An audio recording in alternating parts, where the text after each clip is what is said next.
My brothers never let my efforts go to waste. They studied hard. They had the key to the house. They would come home before me and do the chores. At that time I didn't even have a phone. So I bought one, not for me, but for them. Because their course was far away, they would follow lessons through the phone. I was running between school and home. They were managing the house and their studies too. It hadn't even been 5 months when, one night, I came home and saw my uncle sitting there. I still don't know how he found my address. My little brothers were frozen in fear. They didn't know what to do. He came and choked me. He said things no girl should ever hear. He called me horrible names.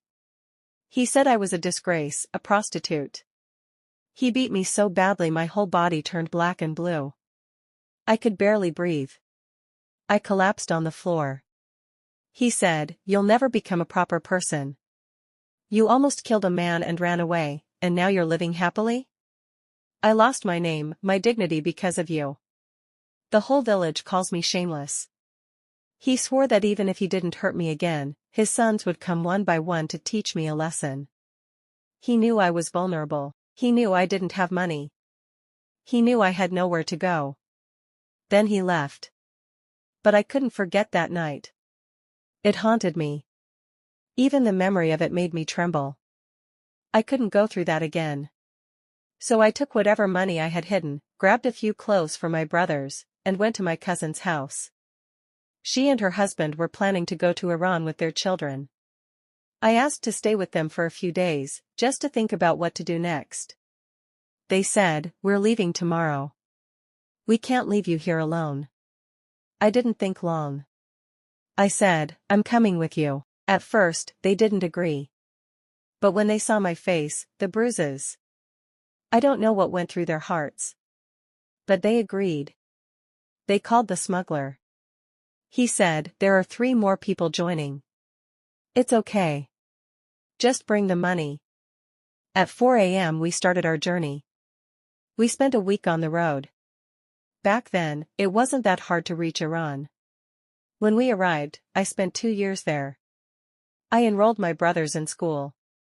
They continued their studies. And I worked extra hours, hard jobs, anything I could find. I saved every coin. My cousin's husband helped send money back, so I could pay off the rent of our old place. We paid $80,000 to reach Turkey, me, my cousin, his wife, and their children. It was a long, hard journey. We were on the road for a whole month. It felt endless, painful, exhausting. But by God's mercy, we finally made it to Turkey. I stayed there for a year. When the Taliban returned and everything became chaotic again, people were scattered everywhere. I went to the German embassy and applied for asylum. During these years, I've learned so much. But I also lost everything I once had. Except my little brothers. My sense of hope, comfort, even connection to others. It all faded. After 1 year in Turkey, and many difficult months after the Taliban's return, my case was finally accepted. It's been several months now since I left. I'm far away from everyone and everything, but I'm studying. I have dreams. Big ones. And now, I don't have to work or suffer anymore. My brothers live safely in separate families, but they are doing well. They have everything they need. We see each other on weekends, and our love is just as strong. Maybe even stronger than it was 5 years ago. We plan to reunite when they come of age. God willing, we'll be together again. This is the end of my story. Indeed, the promise of God is true, verily, with hardship comes ease. My dear friends, if you enjoyed this story, please support me with a like. Your comments mean a lot to me. And if you're interested in stories like this, don't forget to subscribe to From Kabul with Words.